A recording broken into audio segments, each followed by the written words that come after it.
पूजा,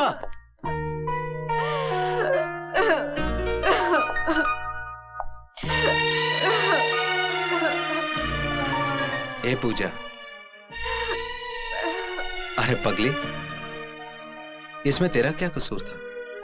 तू क्यों रो रही? मैं जानता हूं पूजा कि तुम मुझसे बहुत प्यार करती हो और मेरे सिवा कोई तुम्हारे ख्याल में भी नहीं आ सकता। मैं तो सोच भी नहीं सकता था कि जिस आदमी को कल तक मैं एक देवता समझता था वो इतनी गिरी हुई हरकत कर सकता है। मैं उसे कभी माफ नहीं करूंगा। मैं आज ही उसकी नौकरी छोड़ दूंगा, लौटा दूंगा उसकी दी हुई बंगले और गाड़ी की चाबियां। किसी शैतान की दी हुई सौगात से किसी इंसान की दी हुई खैरात ज्यादा अच्छी है। कल रात को जो कुछ भी हुआ, मास्टर, मुझे इस बात का बहुत अफसोस। समझ में नहीं आता मैं क्या करूं। एक काम करो, तुम जाके उससे माफी मांगो। माफी? हाँ, अगर तुमने उससे माफी मांगी तो उसकी नजरों में तुम्हारा कद और ऊंचा हो जाएगा। लेकिन क्या वो मुझे माफ करेगी? क्यों नहीं करेगी? सिर्फ तुमने उससे प्यार नहीं किया था, उसने भी कभी तुमसे प्यार किया था। वो तुम्हारी भावनाओं को जरूर समझेगी। हाँ।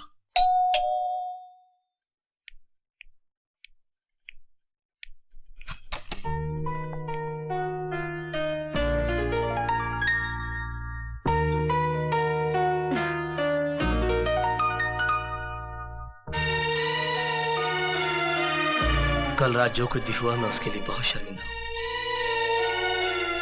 दरअसल कल मैं अपने अतीत के उस टूटे हुए मंदिर में चला गया था जहां कभी मैं किसी पूजा की पूजा किया करता था। तुम्हारा अतीत, मेरा आज और मेरा मुस्तकबिल दोनों बिगाड़ देगा। तुम एक मैकेनिक थे ना? एक मैकेनिक बिगड़ी हुई को बनाता है, बनी को बिगाड़ता नहीं।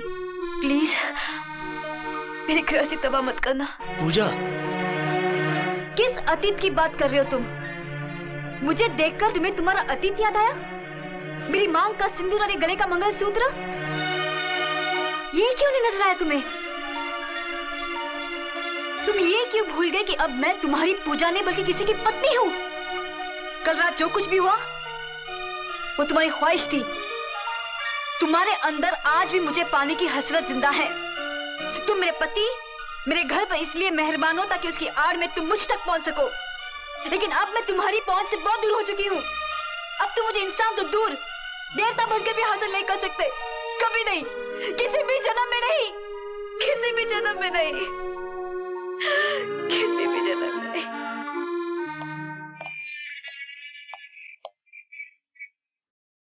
मैं अपनी कल की गलती के लिए पूजा से माफी मांगने आया था। वाह,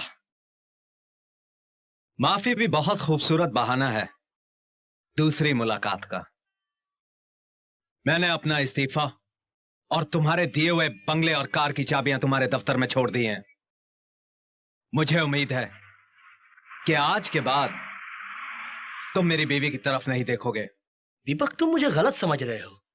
मैंने तुम्हें नौकरी तुम्हारी डिग्री देखकर दी थी, तुम्हारी बीवी देखकर नहीं। मिस्टर कृष्ण प्रसाद, इस वक्त मेरे घर में मेरी बीवी के सिवा और कोई नहीं है। जब तुम भीड़ में सबके सामने उसे किस कर सकते हो तो अकेले में। दीपक, तू मुझे उन गरजमंदों में से मत समझ जो नौकरी और प्रमोशन के लिए अपनी बीवी का गलत इस्तेमाल करके उसे रुलाते हैं। मैं जानता हूं तुम बहुत बड़े आदमी हो, लेकिन मेरी आन मेरी आबरू से बड़े नहीं। मैं तुझे इस कदर जलील कर दूंगा कि तू किसी को अपना मुंह दिखाने काबिल नहीं रहेगा, समझे?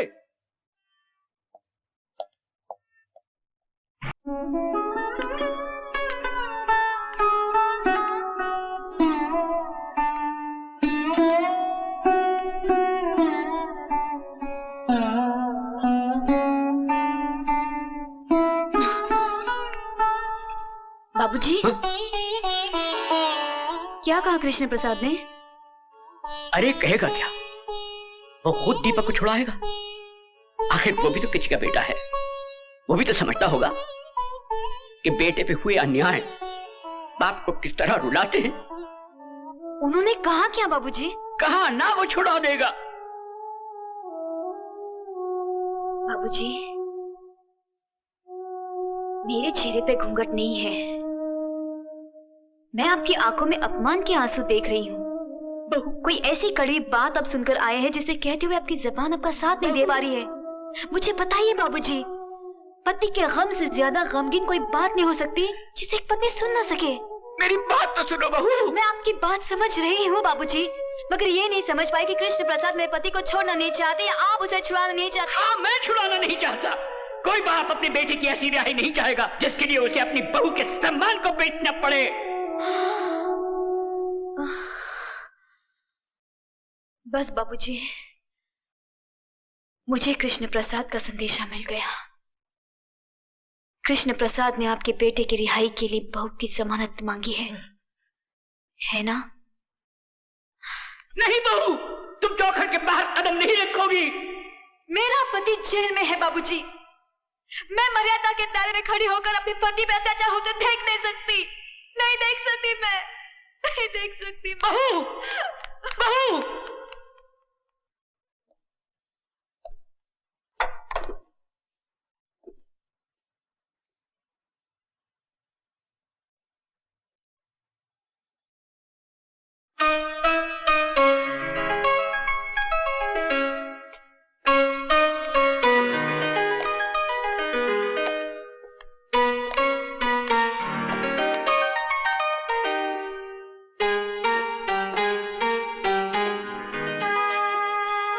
मैं आ गई हूं केपी साहब, मगर ये मत सोचना कि मैं तुम्हारी मर्जी से आई हूं। मुझे यहां मेरी मजबूरी लाई है। पति पत्नी के लिए भगवान होता है और मैं अपने पति के लिए कोई भी कुर्बानी देने के लिए तैयार हूं। बोलो, उन्हें छोड़ने का क्या लोगे? बोलो, जवाब दो। तुम्हारा ईमान धर्म तो बिजनेस है ना? बोलो, क्या उतारूं? कंगन, ये मंगलसूत्र, या फिर ये?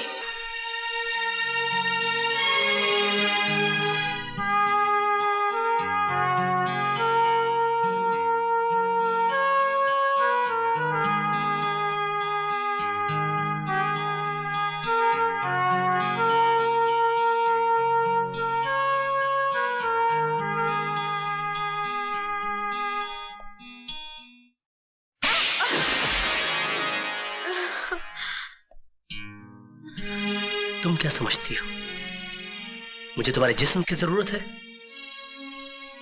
तुम्हारे शरीर की भूख है मुझे?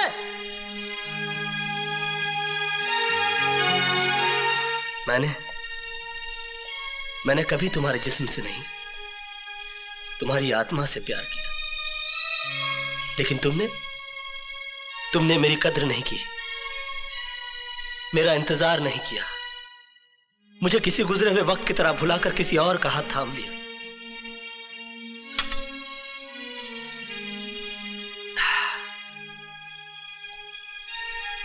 प्यार हम दोनों ने किया, मगर तड़पना सिर्फ मेरे नसीब में आया।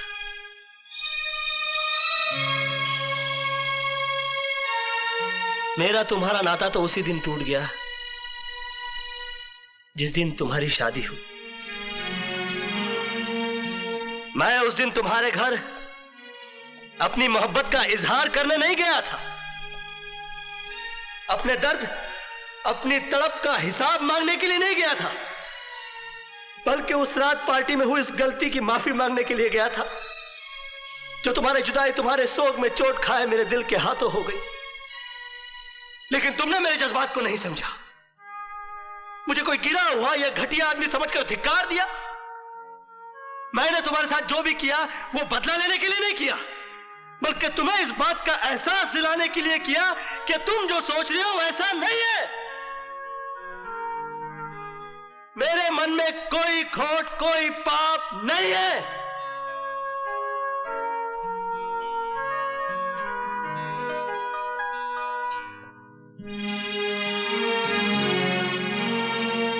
मोहब्बत का दर्द बड़ा जानलेवा होता है पूजा जी।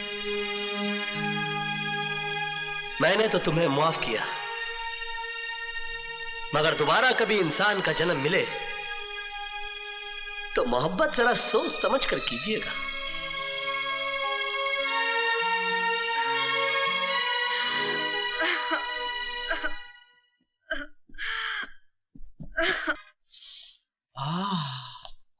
प्योर घी, प्योर फ्लावर्स, प्योर मैन। दीपक बाबू, जेल की रिहाई बहुत बहुत मुबारक हो। मुंह मीठा कीजिए। मुझे मालूम था कि आप ज्यादा दिन जेल में रहने वाले नहीं हैं, क्योंकि जिसकी धर्म पत्नी इतनी खूबसूरत हो, जवान हो, उसके लिए क्या जेल, क्या पुलिस, क्या कानून। क्या मतलब? मेरा मतलब है कि आपकी धर्म पत्नी पूजा देवी ने अपना सब कुछ अर्पण सर्पण करके आखिर आपको जेल से रिहा करवाई लिया। हरामजादे! अरे मेरी गर्दन क्यों पकड़ रहे हो? पकड़नी है तो केपी साहब की पकड़ो, जिनके बेडरूम के अंदर आज तक आपकी धर्म पत्नी पूजा देवी की तस्वीर है और वो हर रोज उसकी पूजा करते हैं, आरती उतारते हैं। जाओ बालक जाओ। रामा रामा।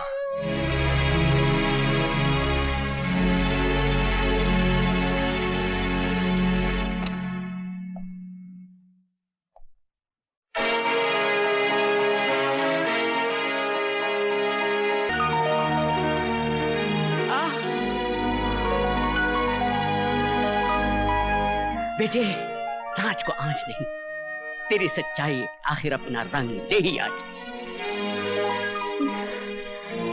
नहीं बाबूजी, मैं अपनी सच्चाई के बूते रिहा नहीं हुआ। मेरी रिहाई कराने के लिए आपकी बहू ने कीमत चुकाई है।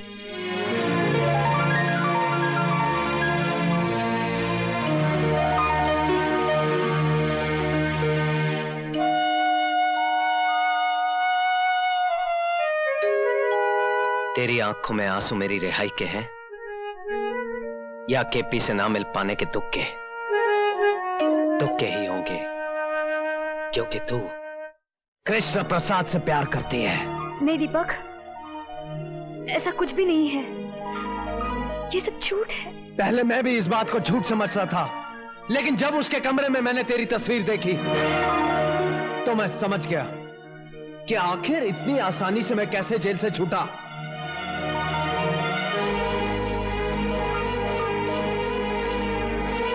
भरी पार्टी में उसका तेरा मुंह चूमना, मेरी गैर हाजिरी में माफी मांगने के बहाने तुमसे मिलने आना, मेरे विरोध करने पर मुझे जेल भिजवाना, ये तुझसे कृष्ण प्रसाद का प्यार नहीं तो और क्या है? मेरे जेल जाने के बाद तू उससे रोज मिलती जुलती रही, और जब उसका दिल भर गया तो मुझे रिहा करवा के तेरी नजरों में देवता बन गया। नहीं दीपक, ऐसा कुछ नहीं है, मेरा विश्वास करो। अगर ऐसा कुछ नहीं है तो फिर मेरे जेल जाने के बाद तू उससे मिलने क्यों गई? तुम्हें जेल से छुड़वाने के लिए। मुझे छुड़वाने के लिए बाबूजी भी थे। हाँ, लेकिन उनकी लाख कोशिश करने के बावजूद भी कृष्ण प्रसाद तुम्हें छुड़वाने को तैयार नहीं था। तो फिर तुम्हारे कहने से वो कैसे मान गया? ऐसी कौन सी वजह थी कि तुमसे मिलकर उसने मुझ पर लगाए हुए लाखों रुपए का गबन का इल्जाम वापस ले लिया? इसलिए क्योंकि तुम एक दूसरे से प्यार करते हो।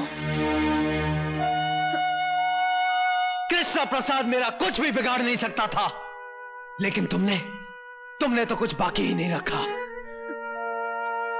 अगर तुम अपने पति से ज्यादा प्रेमी को ज्यादा अजीज मानती हो तो मैं तुम्हें आजाद करता हूं।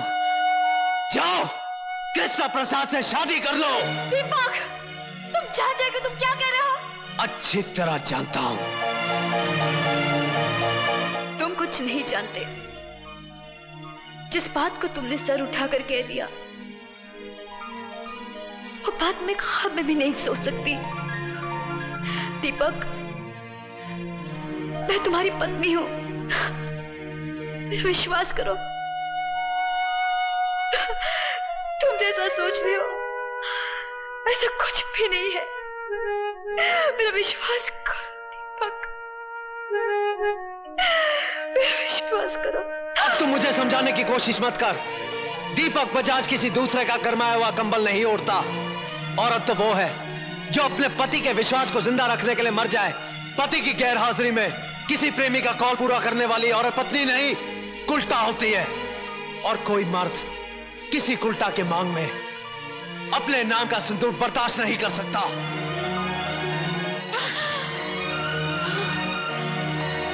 दीपक, तुम पछताओगे। इससे पहले कि मैं अपने आप में से बाहर हो जाऊं, दूर हो जा, दूर हो जा मेरी नजरों से। Get out.